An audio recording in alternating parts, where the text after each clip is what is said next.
السلام علیکم و رحمت الله و برکاته. صبح دوستان بخیر. امیدوار هستم دوستان ما هر کجایی که هستند صحت و سلامت باشند. الله سبحانه و تعالی در خاندان شما، در اهل و فرزندان و در کسب و کار شما برکت نصیب گردانه. دوستان گرامی، میخواهم اطراف یک مسئله گپ زنم. مسئله که امروز داغ روز است، مسئله که امروز مصیبت شده است و اکثر مردم ما به این بیماری مبتلا شدند. حتی بعضی از دوستان و رفیقا را دیدیم که مردم خوب بودند، مسلمان بودند، اهل نماز بودند، کارهای خیر میکردند، ولی در روزهای آخر همین کثرت خبیث یعنی حرامی اونها را هم تأثیر کرده است و به این بیماری مبتلا شدند. و این مسئله قمار است. قمار دوستان گرامی، قمار با نص صریح قرآن، با سنت رسول الله صلی الله علیه و سلم، با اجماع امت اسلامی حرام است. الله سبحانه و تعالی در قرآن در سوره مائده به مؤمنان خطاب میکنه: یا ایها الذین آمنوا انما الخمر والمیسر. ای آنانی که ایمان آوردین، ای مؤمنان، ای آنانی که الله و رسول او را تصدیق کردین و به شریعت او عمل کردین، هر آینه بیشک خمر یعنی شراب مست کننده که عقل انسان میبره و میسر یعنی قمار. در دوام آیت چی میگه؟ البته این آیت چند چیزی را حرام میکنه، من زیاد اطرافش صحبت نمیکنم، فقط همون موضع شاهد برای شما میارم. یعنی همین قمار این ریجس است. علامه سعدی ریجس به معنی خبث میگیره، یعنی یک چیزی پلیدی است، حرام است، فاسد است. بزرگای دیگر گفتن یعنی یک گناه بزرگ است و این عمل شیطان است. من عمل شیطان، سلاح شیطان است که با استفاده از این سلاح شما را گمراه میکنه، شما را بدبخت میکنه، شما را از راه میزنه. رجس من عمل شیطان فاجتنبوه، فورا ایره ترک کنین، فورا ایره ترک کنین که بدبخت میشوین. دنیا و آخرت خودتان میسوزانین. ای مردم، از الله بترسین. گوشت و پوسته که به حرام تربیه یافت، اگر اصلاح نشد و خودش پاک نکرد، به جهنم، به آتش دوزخ سزاوارتر است. اگر توبه نکردی، مرد رفتی، الله اون گوشت و پوسته را که از قمار، از حرام، از حق مردم تربیه یافته است، البته که او را در دوزخ میاندازه، او را میسوزانه و او مناسب است و سزاوارتر است به آتش جهنم. از الله بترسین ای مردم. ای چی بدبختی ای، ای چی بدبختی ای، ای چی بدبختی ای. بعضی از مردمی که کارهای نیک میکردن، کارهای خیر میکردن، امروز میبینیمشون. از دیروز چند نفر دیدم قماربازی را سر کردیان. وقتی نصیحتش میکنی میگه ای من دیدم کدام یک ملا بلیت خرید. اگر رفت یک ملا بدبخت شی، تو هم باید بدبخت شوی. یک کس خدا زدش، تو هم باید خدا زده شوی. و قمار حرام است.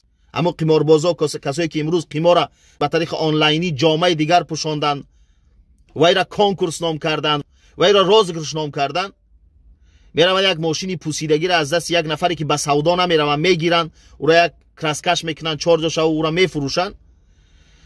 قسم به الله واضح براتون میگم، هر چیزی که دارن از حساب قمار به دست آمده است حرام است. خانه ای را که از حساب قمار خریدن او حرام است. ماشینای قیمتی را که از حساب قمار خریدن حرام است. لباس هایی که در بدن دارن از حساب قمار خریدن حرام است. تلفن هاشون، هر چیزی که دارن، نانی که در خانه شون میخورن، این حرام است. خیرات صدقاتی که میکنن قبول نیست. روپوش نکنن، بهانه نکنن، نگن ما مردم عمره روان میکنیم، مردم حج روان میکنیم، ما خیر میکنیم، صدقه میکنیم. ان الله طیب لا یقبل الا طیبه. الله پاک است، قبول نمیکنه مگر پاکه. فایده نداره. اگر همون مردم نان بتی، الله قبولش نمیکنه. الله پاکه، الله پاکه و پاک قبول میکنه. ما گناه نمیکنیم تا اینکه ثواب کنیم، ما دزدی نمیکنیم تا اینکه خیر کنیم، ما راهزنی نمیکنیم تا اینکه خیر کنیم، اینچنین قمار بازی نمیکنیم، اینچنین حرام در دست نمیزنیم بعد از کاری ثواب انجام بدیم. این حله و این مکرتانه، این روپوش هایی که میکنین، مردم تشویق ترغیب میکنین. ای من فقیرا را یاردم میکنم، کارهای خیر میکنم، من مردم عمره روان میکنم، حج روان میکنم. لازم نیست همون کاری خیرات. تو ضررت از فایدت زیادتره، تو جامعه را خراب میکنی.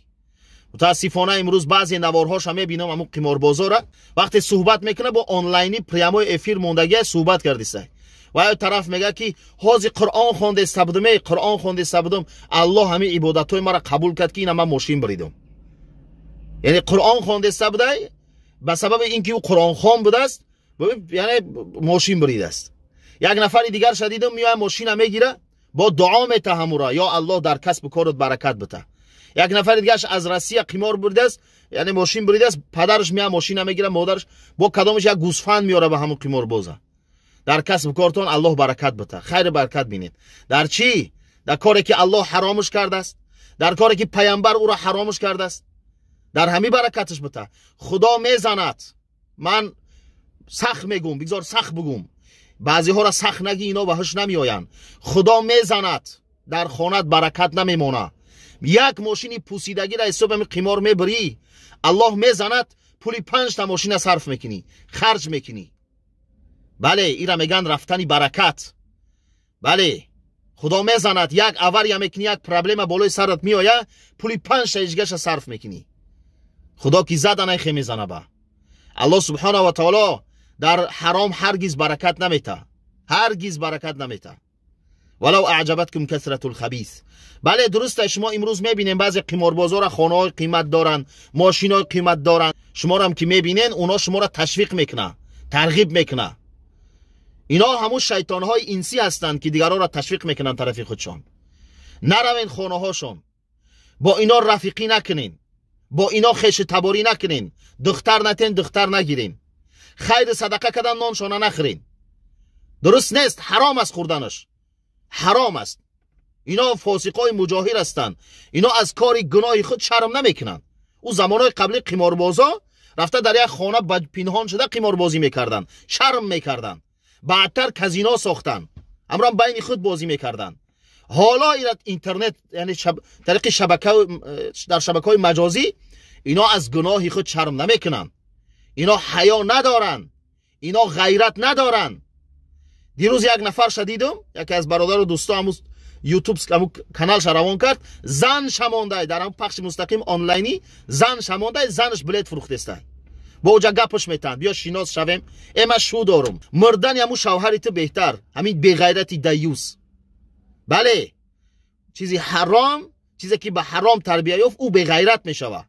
شوهرت که حرام خورده است او غیرت نداره. حرام انسان بیغیرت میکنه، انسان بیناموس میکنه، دین شو و ناموس شو هر چیزی داره میفروشه دیگه. او در سودا میمونه. بیغیرتن اینا مرد نیستن، اینا غیرت ندارن.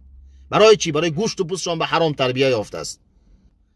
و الا مرد باشی چگونه زن تا میمونی که بلیت بفروشه، با زنی جوان با خنده میکنه، ایما شو دارم. مردن همه خیلی شو بهتر، مردنش بهتر. این مرد نیست، این کپیای مرده، ایرا کپیای مرد میگن. اما پیامبر صلی الله علیه و سلم میگه از جمله نشانه های قیامت مردهای میان که اشباه الرجال، یعنی شباهت به مردی دارن، اینا مرد نیستن. در کانالاشون ابونه نشوین، لایک نمونین، کامنتر ننویسین، رکلام نکنین، بلیت نخرین، نامه اعمال خودتون سیاه نکنین. خدا میزنه. ای برادر از خدا بترس، الله میزنه. غضب الله بالاتون واجب نگردانین، غضب الله بالاتون واجب نگردانین. الله سبحانه و تعالی مهلت میته ولی به جزا نمیمونه. یه روز نه روز جزا میته. از الله بترسیم. این چی بدبختی ای. دیروز یک خواهر نوشته است در این اینستاگرام نوشته است، در سابشینی نوشته است که ای برادر همین قماربازا را یک نصیحت کن. همین خودمان مردمی فقیر و بیچاره هستیم، 4 تنگایی که میاویم شومده را گرفته برده در بوک میکر میمونه. یگون چی ببرم گفته در همون فوتبال و نمیفهم بوی بیس پراویل میزنن چی میزنن، ولی میگه خدا زد استش هیچ وقت نمیبره. دایم میگه همین پولا میبره میتو قشاق شدیم، نانی خوردن نداریم. نانی دهنای کودکای مرا گفته برده، نانی دهنی کودکای مرا گرفته برده در بوک میکر میمونه. اینا میگن بدبختی، اینا میگن مصیبت. مصیبت حرام است. ای مردم اگر تمامی مولوی و فتوا بتن بگه قمار حلال است، حلال نمیشه، او حرام است. چیزی که به نص صریح قرآن ثابت شده است. لا اجتهاد فی مورد النص، هیچ کس حق نداره حرام کرده الله حلال بگه. هیچ کس حق نداره ایرا. ولی یک دیگه شد دیدم یک روز، فکر کنم میشناسینش، معروف است، میگه چه کنکورسی حلال. کنکورسی حلال. کدام کنکورسی حلال؟ یعنی همون قماری حلال، قمار لیکن حلال. چه خیلی یعنی تو میایی ساعت میخری، تو بلیت نخر، تو ساعت بخر. یکی اگر در دورین همون ساعت اگر رفت بلیت اومد، در بلیت اگر یگان ماشین است، نمیفهمم خانه هست، کامپیوتر است، پول است، با عمره ما آدم رو عمره روان میکنیم، یا عمره است با میگیری. نامش ماندیان کنکورسی حلال. شراب نامش دیگر کردن و فروختنش. ودکا نیو آبی گندم نامش کردن، لیکن اما علت در او وجود داره. اما حرام است، حرام باقی میمونه، علت در او هست. برای روپوش کردن نامش تغییر دادن، نامش ماندن کنکورسی حلال. با چی؟ ما مردم گفتیم که شما بلیت خری نه، شما ساعت خری بیاین. تا همین لحظه را چند تا ساعت میفروختی؟ چند تا ساعت میفروختی؟ حالا چند تا ساعت فروختی؟ ساعتات همش فروختی نه؟ خودش همین دلیل واضح هست که مردم ساعت خری نه، مردم بلیت خری میاین. اصلا همون ساعت شاید نیاز نداشته باشن، شاید همون ساعت میپرته در پدوالش، اصلا نمیمونش در دیوارش، اصلا استفادهش نمیکنه. مقصدش بلیت های. پس روپوش نکنین، باطل حق نشان نتین، حرام کردن حلال نکنین، به حرام خودتون تربیه نکنین. از الله بترسین. یک تکنان حلال قاق که به آبی همو خانه دمو آبی سرد ترک کرده میخوری، قسم به الله از گوشت و پوسته که به حرام او را میخرند بهتر است. خری خانت ای برادر، امو خری که در خانت هست، امو خری خانت از همین مرسدسشون، از همین جیپ هایی که میگردن، از او بهتر است، زیرا حلال است. الله سبحانه تعالی روز قیامت پرسیدت، میتونی جواب بگی که از کجا آوردی این خر خریدی و در چی صرفش کردی. بله، روز قیامت الله از مالت میپرسه از کجا آوردیش و در کجا صرفش کردی. قماربازا چی میگن؟ قماربازا چی میگن؟ میگه که از حرام میافتم، در حرام صرفش کردم. خب دیگه از این بیشتر گفتنی نیستم. شاید سخنهای سخت گفته باشم، زان کلامی تلخ میگویم تو را تا به تلخی ها فروش ویم تو را.